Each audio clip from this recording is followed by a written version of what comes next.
Bang?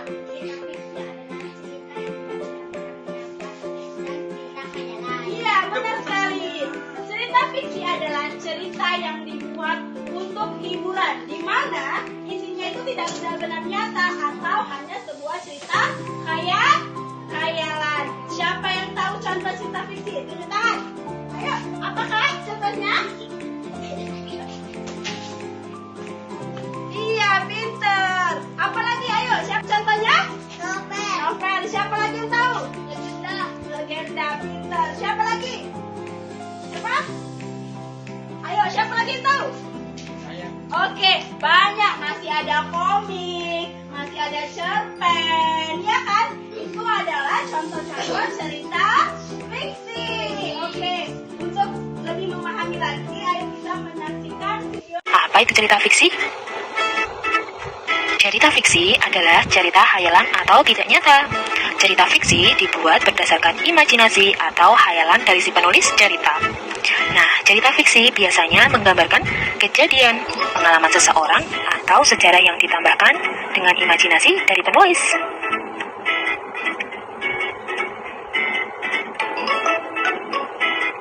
Berikut ini merupakan ciri-ciri dari cerita fiksi. Ciri-ciri dari cerita fiksi yang pertama, cerita rekaan atau cerita nyata yang diolah oleh pengarang atau si penulis cerita. Yang kedua, bertujuan untuk menghibur. Yang ketiga, disajikan dalam alur cerita. Yang keempat, menggunakan bahasa yang komunikatif. Dan ciri yang kelima, yaitu menggunakan bahasa tidak baku. Nah, itu tadi merupakan ciri-ciri dari cerita fiksi. Selanjutnya, kita akan cari tahu apa saja unsur intrinsik dari cerita fiksi. Unsur intrinsik dari cerita fiksi yang pertama ada tema. Tema diartikan sebagai gagasan utama dari sebuah cerita.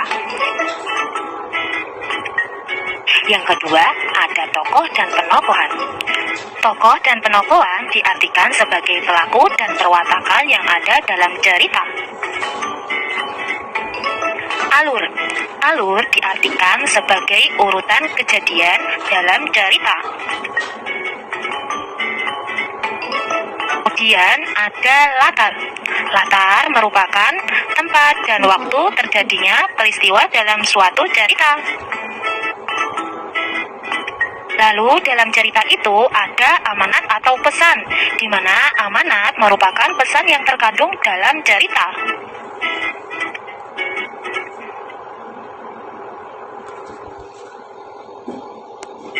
Lalu ada sudut pandang. Sudut pandang diartikan cara pandang pengarang dalam suatu cerita. Nah, anak-anak ibu tadi kan udah lihat video pembelajaran tentang cerita fiksi. Ibu mau tes pemahamannya. Siapa anak-anak ibu yang tahu tentang apa itu ciri-ciri cerita fiksi? Tunjuk tangannya. Oke, apa itu, Kak?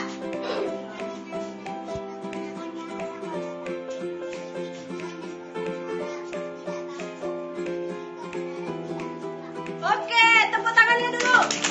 Ya, benar sekali. Itu adalah ciri-ciri cerita fiksi yang dimana bahasanya tidak baku, bersifat konotatif, ya kan? Itu adalah ciri-ciri apa, Nak?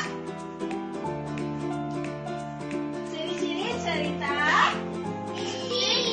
Oke, tadi ada juga tentang unsur-unsurnya. Siapa anak-anak ibu yang tahu apa itu unsur-unsur cerita fiksi? Tunjuk tangannya. Oke, apa itu, Kak? Konflik, klimaks, latar, amanat, sudut pandang, dan tokoh. Kemudian? Kemudian keyakinan, pandang hidup berbangsa, ideologis, Nah, itu unsur-unsur cerita fiksi itu terbagi dua. Terbagi berapa? Dua. Intrinsik dan ekstrinsik. Intrinsik tadi itu yang pertama, tema, tokoh, latar, ya. Kemudian kalau yang ekstrinsik itu apa tadi, Bang? Keyakinan, pandangan hidup, dan sebagainya. Kemudian tadi juga ada tentang apa ya tadi ya?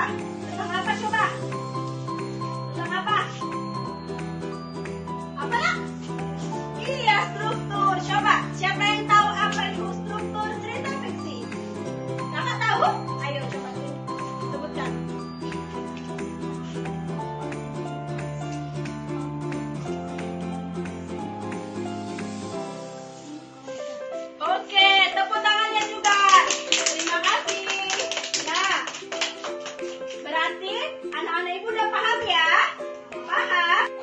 Baik, Ibu minta anak-anak Ibu untuk menuliskan satu contoh cerita fiksi, misalnya legenda, cerpen, atau cerita fabel. Nah, kalian tulis ceritanya, kemudian nanti masing-masing satu-satu maju ke depan untuk membacakan ceritanya. Oke, setuju? Oke. Cerita fiksi fabel. Pada suatu hari yang panas, sebuah mencari air untuk minum. Setelah berjalan ke sana kemari, ia menjumpai sebuah kolam. Untuk masuk ke dalam kolam itu, ia memanjat rumput.